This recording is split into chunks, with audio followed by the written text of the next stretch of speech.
Olá, vamos aprender mais um pouco, cada semana um pouco, cada semana um pouquinho mais. Nós estamos com o capítulo à parte no ar, seja bem-vindo.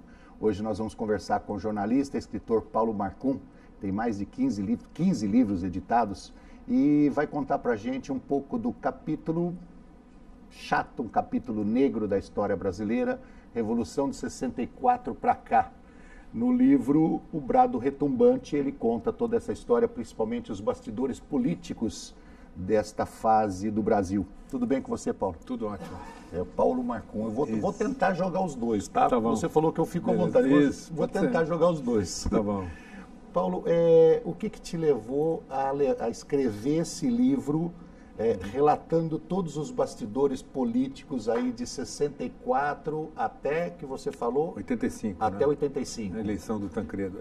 Na verdade, nos anos 80, logo depois da campanha das diretas, mas ainda antes da primeira eleição presidencial, que é de 89, em 86, 87, eu fiz na Unicamp uma série de debates com personalidades da política. Foi lá o Ulisses Guimarães, o Covas, foi Lula, Brizola, e esses debates mostravam um pouco do que tinha sido a trajetória desses políticos, alguns dos quais tinham vivido no exílio, né, Almino Afonso e tal, Fernando Henrique Cardoso, lembram? Fernando Gabeira, enfim. Turminha de peso. E um pouco o que tinha sido o processo político brasileiro que havia chegado até a campanha das diretas, mas fracassado, né? E a gente vivia naquele momento a expectativa da eleição presidencial, da primeira eleição presidencial, que foi uma surpresa, a eleição do Collor. E eu fiquei sempre com a ideia de juntar as biografias desses personagens numa história que contasse esse período, o que foi do golpe de 64 até a campanha das diretas. Demorou muito tempo, acabei conseguindo o apoio de uma universidade privada aqui de São Paulo, da Uninove, e com isso fiz muitas entrevistas, trabalhei com uma equipe grande durante 4 anos e surgiram os 2 volumes do Brado Retumbante, né? Um que pega o período anterior à campanha das diretas e o outro que vai da campanha das diretas até a derrota dessa campanha. E o que o livro conta, na verdade, ou mostra, num relato muito, num certo sentido superficial, é que o êxito da campanha das diretas, no sentido de mobilizar a sociedade, foi uma grande manifestação de massa, que não resultou em mudança porque o Congresso não atendeu ao apelo e à pressão da sociedade, sim, né, como costuma acontecer muitas vezes no Brasil. Esse êxito tem a ver com o fato de que aquela era uma possibilidade do cidadão comum participar da política, digamos assim. Enquanto, durante um longo período, a ação política de oposição à ditadura, que tinha a ver com a opção pela luta armada de grupos de esquerda, era algo que inviabilizava a participação do cidadão comum, né? Quer dizer, você, para entrar num grupo que fosse enfrentar a ditadura pela força, na luta armada, você tinha que estar disposto a morrer, né, a correr riscos, a viver na clandestinidade, etc. E tal, e a grande maioria da população não queria saber disso, né? E esse caminho se revelou absolutamente inviável, seja pela disparidade de forças, seja porque a proposta não colou na sociedade e, por mais que muitos desses militantes tivessem, vamos dizer assim, objetivos generosos e um sonho de liberdade ou de igualdade, etc., o fato é que não foi por aí que a ditadura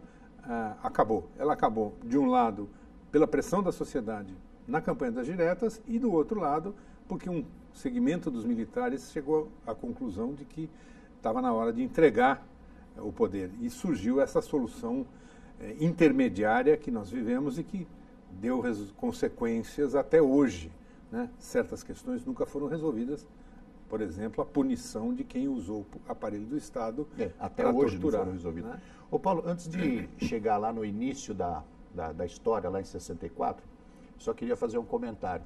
essas entrevistas que você fez, pelos nomes que você citou aí no início dessa reunião, todos políticos, né? Todos puxando a brasa para o seu lado, ou seja, o socialista, o democrático, o ultradireitista, o MDB, o PS, a Arena na época, né? E tudo mais, todos eles tendem a fazer, se não uma mentira, pelo menos puxar a brasa ou argumentar a favor. Sim. Aí tem um trabalho talvez mais rigoroso e mais demorado da sua parte em checar essas informações e fazer, bater as informações para poder escrever um livro correto. É sempre muito difícil você reconstituir um período histórico como esse, ou qualquer período histórico, os mais recentes pior ainda, porque as fontes de informação são, num certo sentido, viciadas.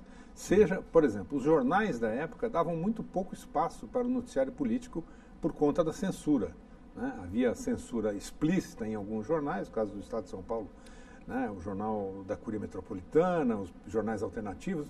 Os outros jornais obedeciam à censura que era relatada para as redações por telegramas da Polícia Federal. Dizia, olha, não pode falar nada sobre a morte do terrorista fulano de tal, na rua tal, atropelado ontem à noite. Só assim é que a redação ficava sabendo que alguém tinha sido morto. Muitas vezes nem tinha sido naquele local, aquilo era uma invenção para E até hoje as informações são trancadas, né? Você vê que agora, recentemente, conseguimos uma informação sobre os tribunais de justiça que faziam o que queriam lá no julgamento. Agora, o garimpo que foi feito foi buscar no noticiário de alguns jornais, e a tecnologia, a internet facilitou muito isso, detalhes e juntando as pecinhas. Então, na verdade, o que os livros registram é o fato de que essa campanha das diretas, que foi iniciativa de um deputado em primeiro mandato, o Dante de Oliveira, cujo pai tinha sido da UDN, um partido supostamente de direita, digamos, conservador, vamos dizer assim, ou liberal, que descobriu no início do seu mandato que não havia uma proposta de emenda pedindo as diretas efetivada naquele momento, ninguém tinha proposto naquele momento, e isso que todos os políticos tradicionais achavam que não ia dar em nada, emplacou. Agora, tinha um caldo de cultura, digamos assim, que vinha lá atrás, de vários movimentos, como, por exemplo, o movimento da Frente Ampla, que foi um movimento em 67, 68, que, na verdade, juntava inimigos intensos, como o Juscelino, o Jango e o Carlos Lacerda, né, que não se davam, o Lacerda com o Juscelino e com o Jango. O Lacerda não se dava com ninguém. Numa aliança para restabelecer as eleições diretas. Esse movimento da Frente Ampla, que teve muita repercussão num período de 68, foi impedido pelo governo militar e todos os seus participantes foram punidos, a grande maioria com cassação de mandato. Mas sobrou aquela semente de que a ideia da Frente Ampla, que a ideia de todo mundo se juntar para reconquistar a democracia, era um caminho. O Carlos Lacerda, desde a época de Getúlio Vargas, ele já brigava por uma liberdade do povo e tudo mais. Ele era frontalmente contra Getúlio, né? Sim. Então, já desses movimentos que já vem um processo aí de libertação, como você disse, 64. Me diga uma coisa, o que você acha que originou o golpe de 64?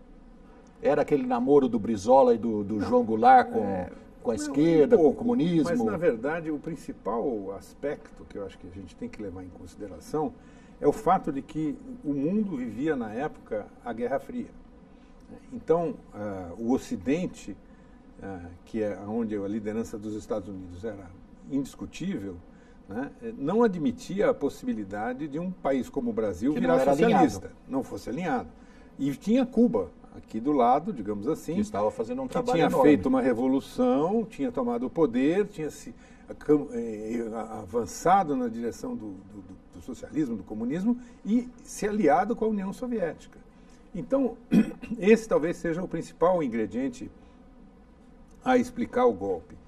A outra questão que se coloca é que o governo do Jango propôs algumas reformas que mexiam em questões espinhosas, remessa de lucros, reforma agrária, e, ao mesmo tempo, permitiu uma certa anarquia, digamos assim, no campo militar, que os militares não aceitavam. Juntou tudo isso, eu estou simplificando, é muito mais complicado do que isso, evidentemente. Sem dúvida. Mas juntando tudo isso, surgem as condições para que se derrubasse o Jango, né, que se recusou a reagir, ele rejeitou qualquer possibilidade de colocar o Brasil numa guerra civil, poderia ter acontecido, que teria sido um banho de sangue e que muito provavelmente os militares teriam ganho a parada. Não, Cuba já estava colocando dos Estados Unidos. Cuba já estava colocando militares em vários lugares do mundo, em Angola, em uma série de lugares. Quer dizer, eles não vacilariam em colocar militares aqui também. Eu não acredito nisso. Eu acho que Cuba não tinha a menor força para fazer isso. O problema não era esse, era mais grave, que tem a ver com lá um pouco antes a crise dos mísseis lá, de sim a União Soviética colocar mísseis em Cuba com possibilidade de alcançar os Estados Unidos. Quer dizer, havia um embate entre o socialismo, o comunismo e o capitalismo, em que o Brasil virou cenário. Mas o que eu ia dizer é que essas reformas que o Jango propunha, que eram reformas nem um pouco socialistas, né? Elas eram moderadas, foram combatidas com dois argumentos: combate à corrupção e a volta da democracia. E, na verdade, no momento em que os militares tomaram o poder, digamos assim, apoiados, porque o golpe não foi um golpe militar, o golpe teve participação da sociedade civil, Sim. O golpe teve apoio dos empresários. Dos empresários. O golpe da teve... Fiesp. Exatamente. Então, no momento em que eles tomaram o poder, imediatamente a ideia de devolver o poder aos civis, fazer eleições presidenciais, foi abandonada. Morreu no minuto seguinte. Exatamente. Ô, Paulo, nós vamos precisar ir para um breve intervalo. Claro. Nós vamos para um breve intervalo e já voltamos.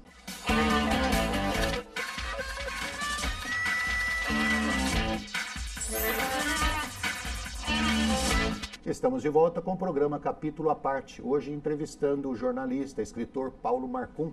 Tem 15 livros editados e um deles é o Brado Retumbante, que conta a história política de 64 até a eleição do Tancredo Neves, certo? Exatamente. E os bastidores políticos, porque, como você disse, entrevistou muita gente de peso que participou dessas negociações de bastidores e tudo mais, até o Brasil sair do regime militar.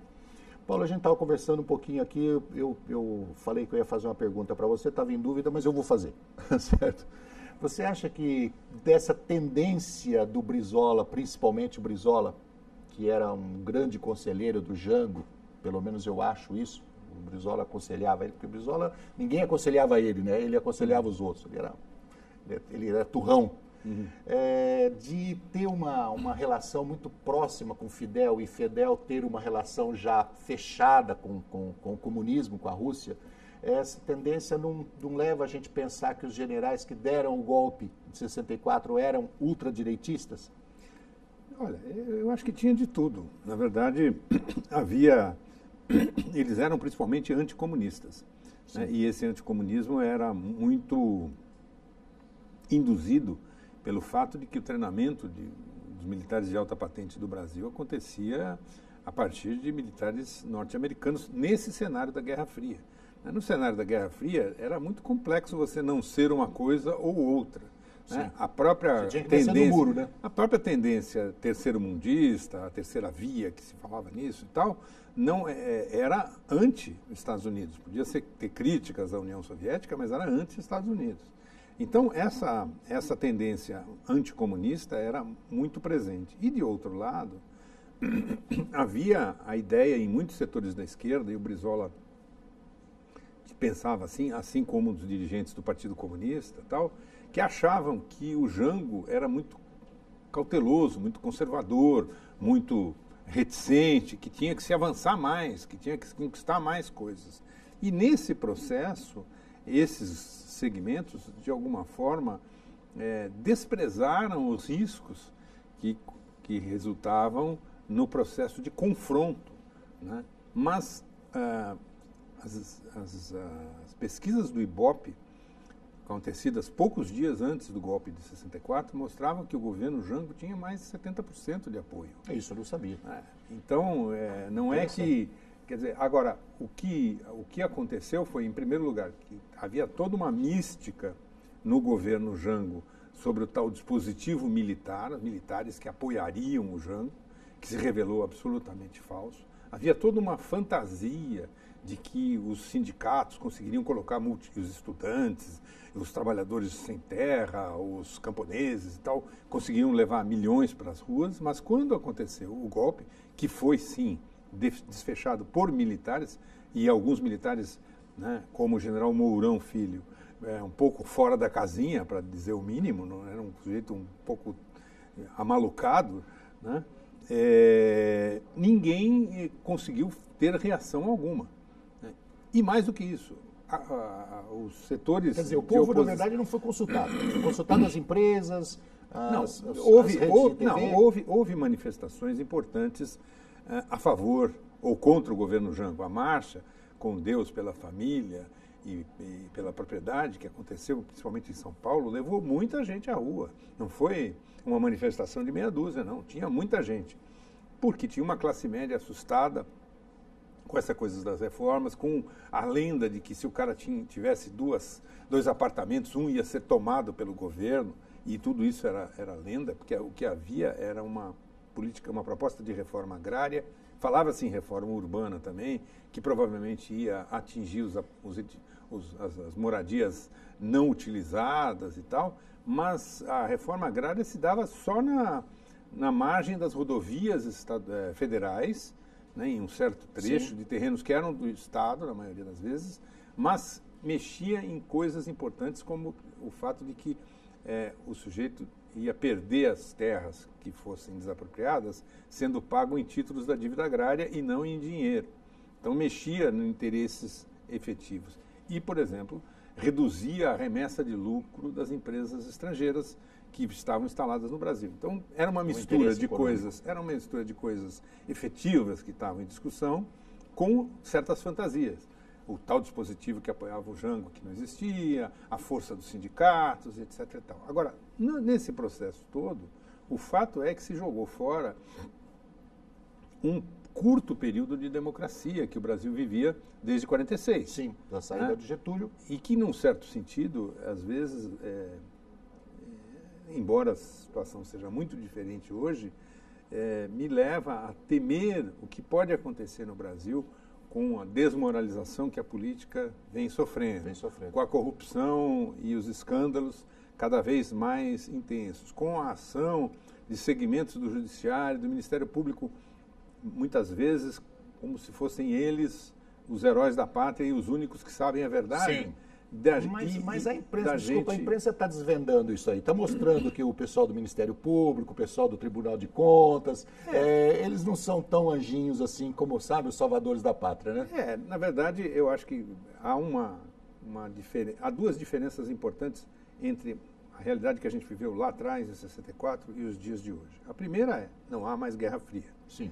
Então, isso muda tantíssimo. A segunda questão temos hoje mais fontes de informação, apesar de grandes veículos de comunicação terem muito poder, de determinados segmentos da comunicação serem dominados por alguns grupos ou famílias, etc. e tal, mas a internet mexe com isso tudo.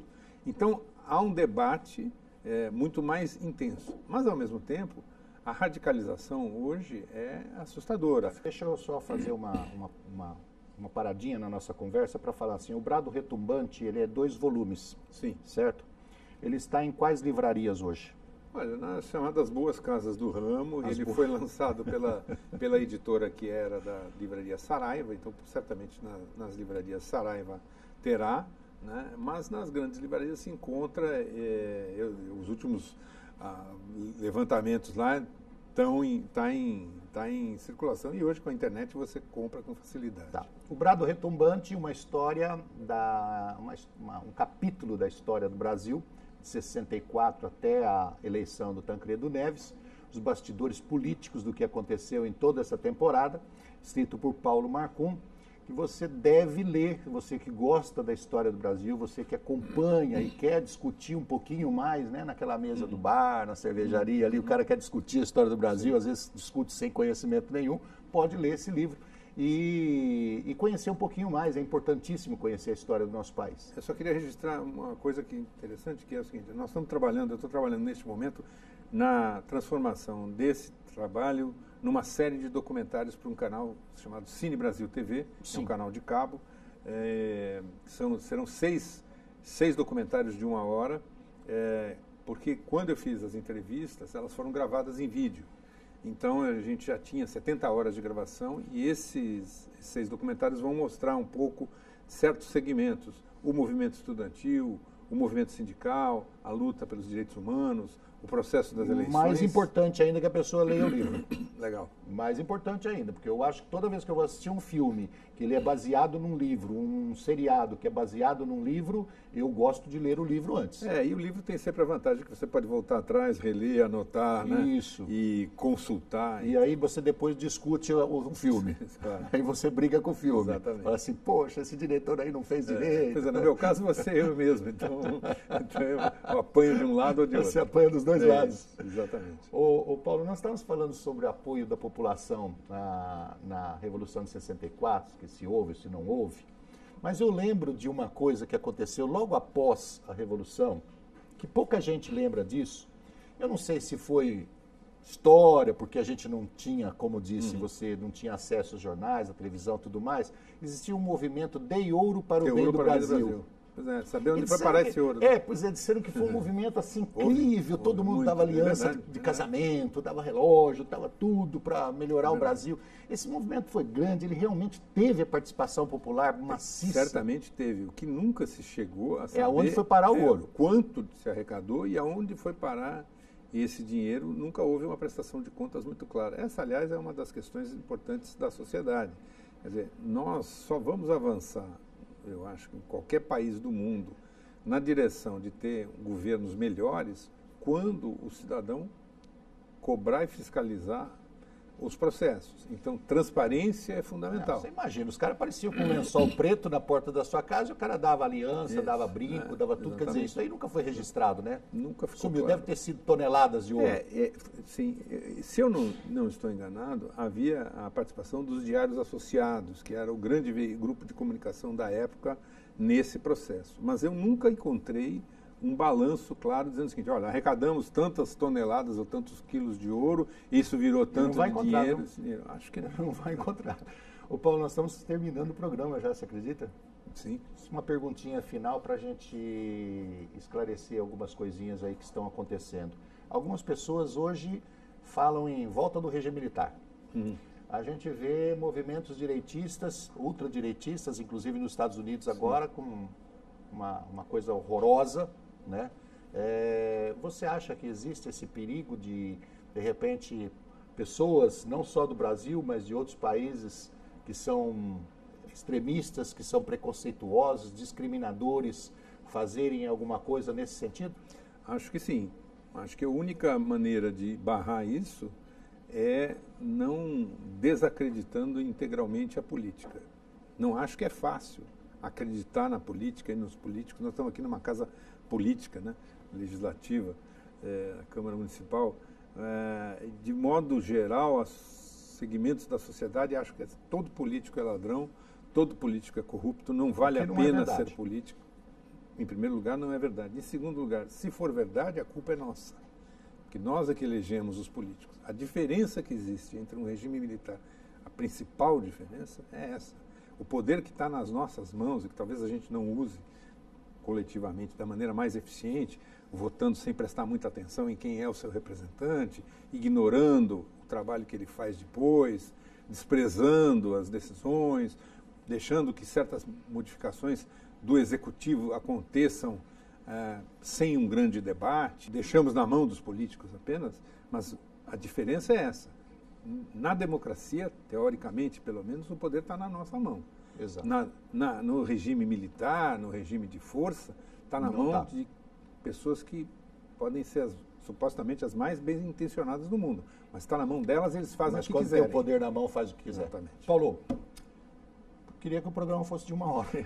Obrigado pela sua presença. Eu que agradeço. Obrigado por ter escrito o livro, esclarecer um pouquinho mais da história do Brasil. Brado Retumbante, está nas melhores livrarias do ramo, certo?